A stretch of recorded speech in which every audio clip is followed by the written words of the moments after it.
Muy bien, bienvenidos ahora a Rush. Hoy lunes 15 de noviembre comenzamos este primer tramo del programa conversando con un colega, con un periodista que ha escrito un libro. Este es el libro, se llama Iluminados por el Fuego, confesiones de un soldado que combatió en Malvinas. Edgardo, lo escribiste con Gustavo Romero Borri. Exacto. También es excombatiente, ¿no? Un amigo que bueno, cuando uno no está acostumbrado a estas metidas, trata por ahí de apoyarse o de compartirlo con alguien, y bueno, yo creo que era mucho más difícil por ahí escribir un libro, y bueno, nunca me había atrevido. Creo que desde los 85 que venía con la idea, y bueno, hablamos con Gustavo, le planteé la idea y nos pusimos a trabajar juntos, y bueno, creo que salió algo Ahora vamos a hablar del libro, de tu experiencia en Malvinas, pero como compartiste conmigo este panorama de noticias, estás trabajando en Radio del Plata, me gustaría saber cuál de las noticias de los últimos tiempos te ha impresionado, impactado, te gustaría comentarnos. No, yo creo que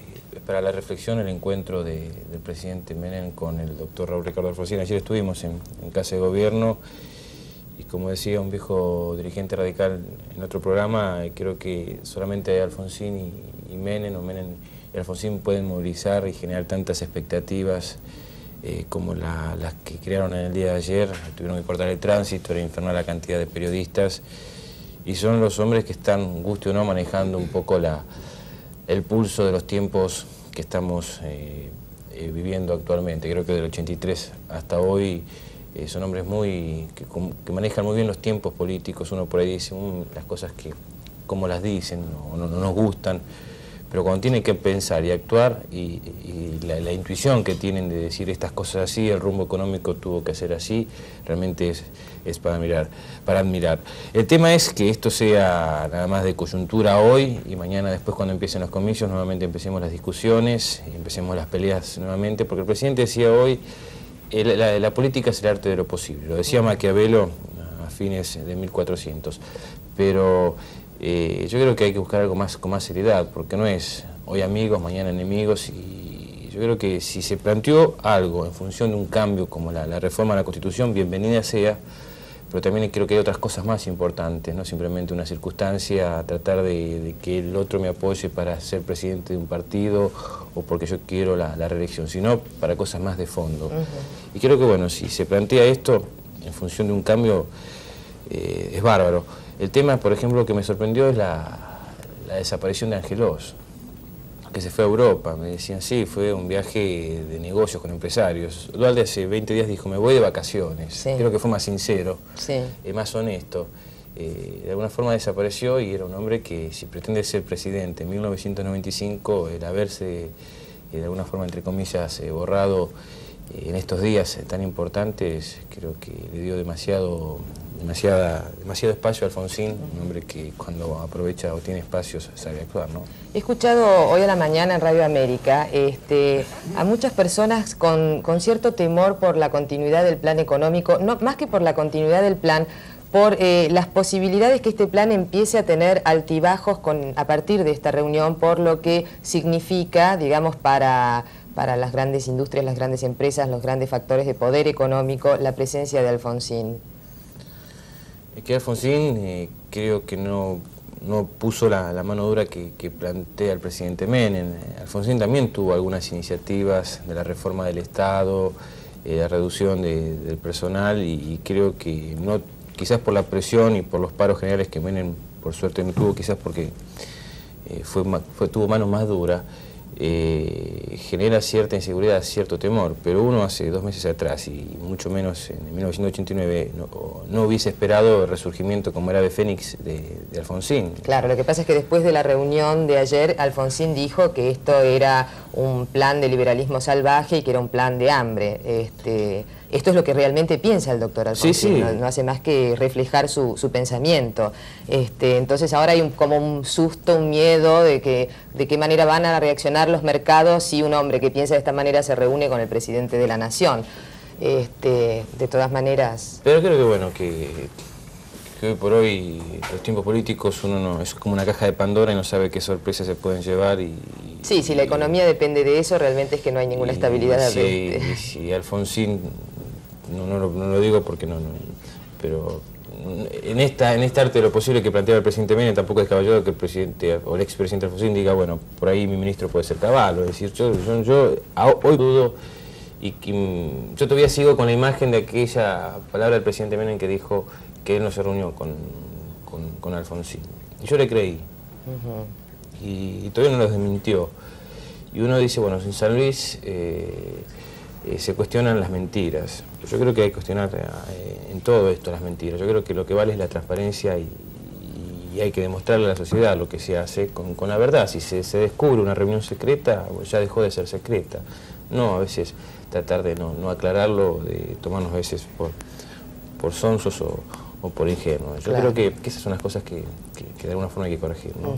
Bueno, Edgardo, vamos a hablar un poco de tu libro. ¿Cómo te enteraste vos de la Guerra de Malvinas? ¿Qué estabas haciendo? ¿Cuántos años tenías? Tenía 19 años, estaba tomando mate con mi madre en mi casa y me desperté con un comunicado y viendo la televisión y preguntándonos con mi madre cuántos soldados o cuántas madres de soldados estaban oyendo a Plaza de Mayo a aclamar o a festejar esa invasión a las Islas Malvinas. Y este libro, ¿qué aporta de nuevo al tema de Malvinas? Me preguntaba yo cuando te convocamos, ¿no? Porque sobre Malvinas se ha dicho mucho y se ha escrito mucho, hay varios libros también. ¿Qué tiene de nuevo? ¿Qué tiene de distinto a lo que ya existe de Malvinas? Nosotros con Gustavo vimos toda clase de biografía, hasta Hemingway, y creo que es un libro distinto en toda la estructura de guerra. No es un libro de geopolítica, de combates, de relaciones internacionales que hicieron los gobiernos. Es un libro de carne y hueso. Es un libro de 4 o 5 personajes que estuvieron viviendo una guerra, que tenían 18 años, que fueron transportados a una guerra y que no cambiaron sus sueños, sus ilusiones. Salían de la escuela secundaria, tenían proyectos, tenían ambiciones de empezar la facultad, de empezar a trabajar. Algunos otros chicos por ahí venían de su trabajo, otros venían de vacaciones, en su mayoría venían de 20 días de instrucción, aprendieron a matar y a disparar un arma en la guerra.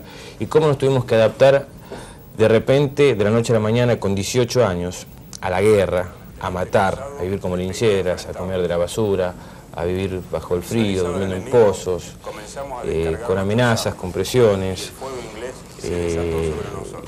con la muerte viviendo a nuestro lado, y después volver al continente y que la sociedad dijera, ya fue, ya pasó, ya no se hablaba de Malvinas, se hablaba de allá, ya no se hablaba de la guerra, se hablaba de eso.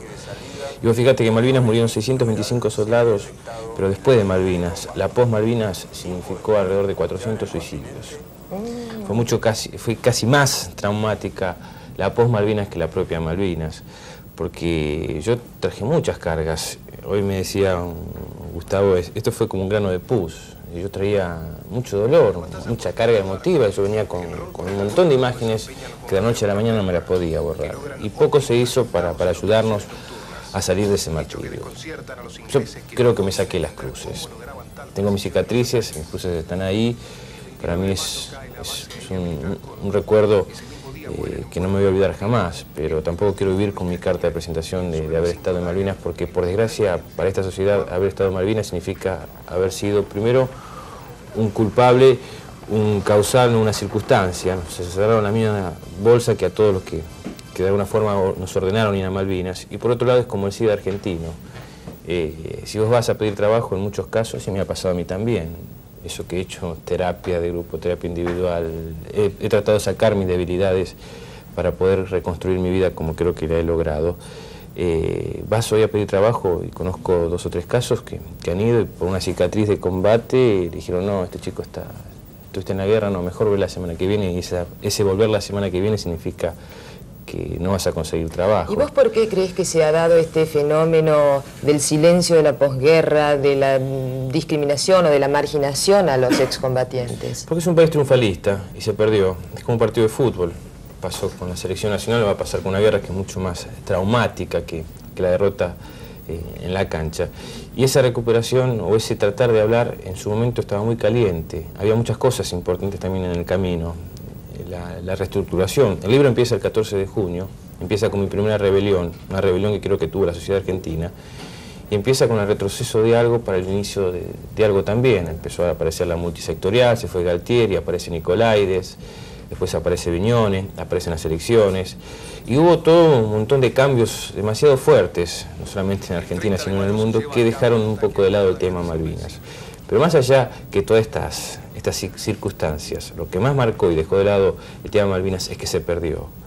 Y como se perdió, se olvidó. Y los grandes derrotados fuimos nosotros, que al otro día de llegar a Malvinas bajamos de los barcos y se nos escondió. ¿Cómo haces para sobrevivir sin resentimiento a esta historia que estás contando? Yo tuve mucha... Hay otras sociedades que han tenido otra actitud completamente distinta frente a sus heridos, frente a la gente que ha sufrido, ¿no es cierto? Yo ya no tengo broncas. Es más, me he sentado a debatir el otro día con Aldo Rico y me preguntaban cómo hacías para sentarte con un personaje como Aldo Rico por ahí.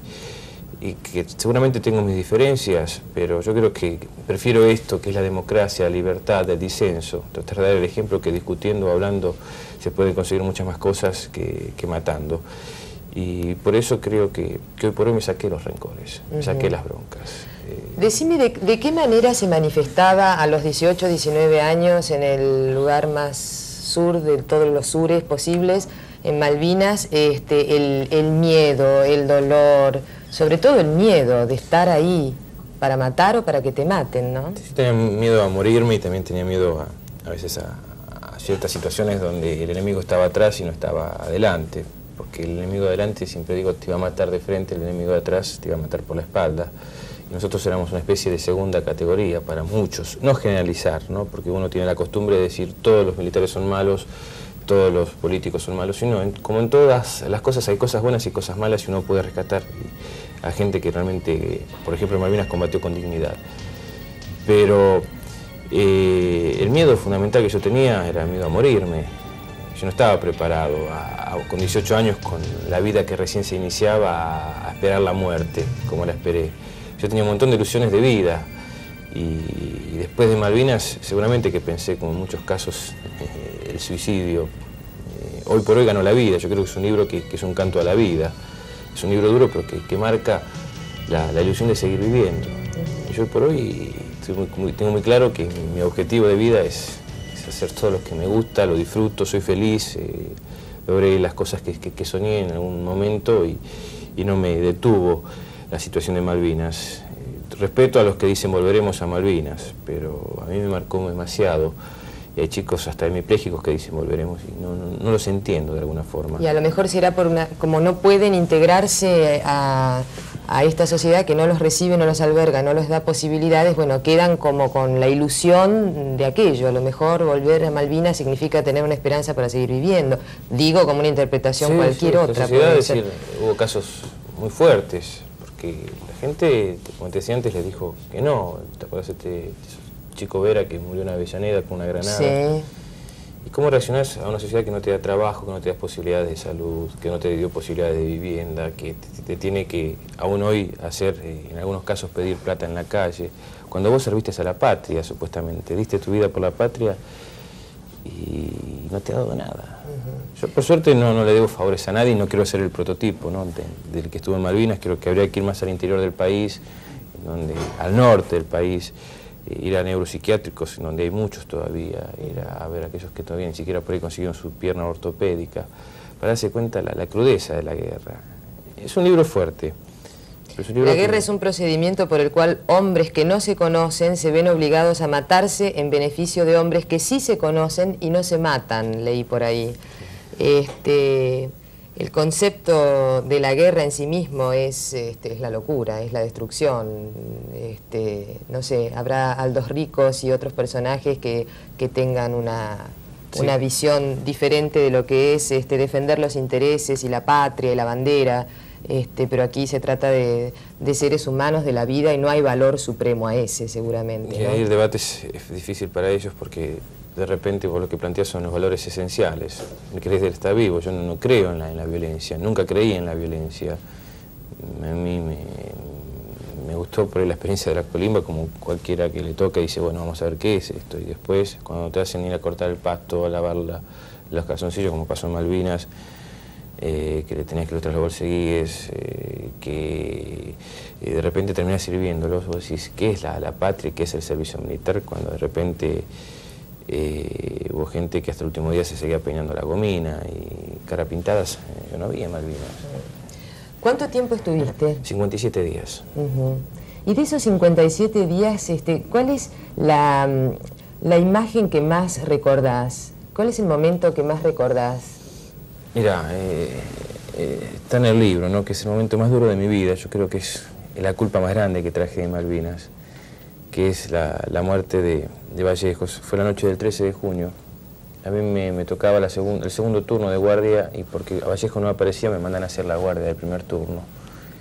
Y él apareció tarde y le hicieron hacer esa guardia, ¿no? La del segundo que me correspondía a mí. Y en esa guardia él muere. Y cuando está muriendo lo bajo en mis brazos.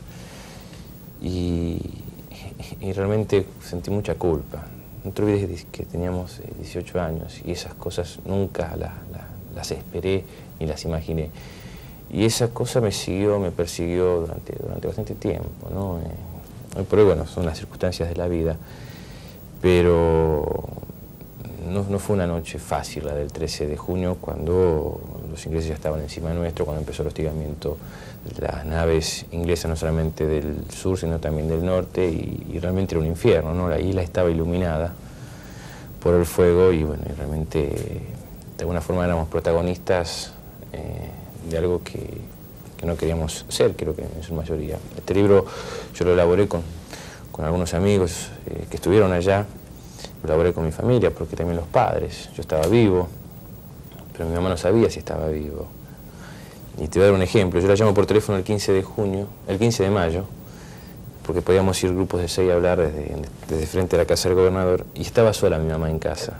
Y hasta que no volví y se lo dije a mi familia, toda mi familia creyó que estaba loca y que divagaba, porque cómo el hijo le iba a llamar desde Malvinas. Estaba tan ansiosa y tan desesperada que bueno, que había imaginado o había tenido la ilusión de que yo la había llamado por teléfono.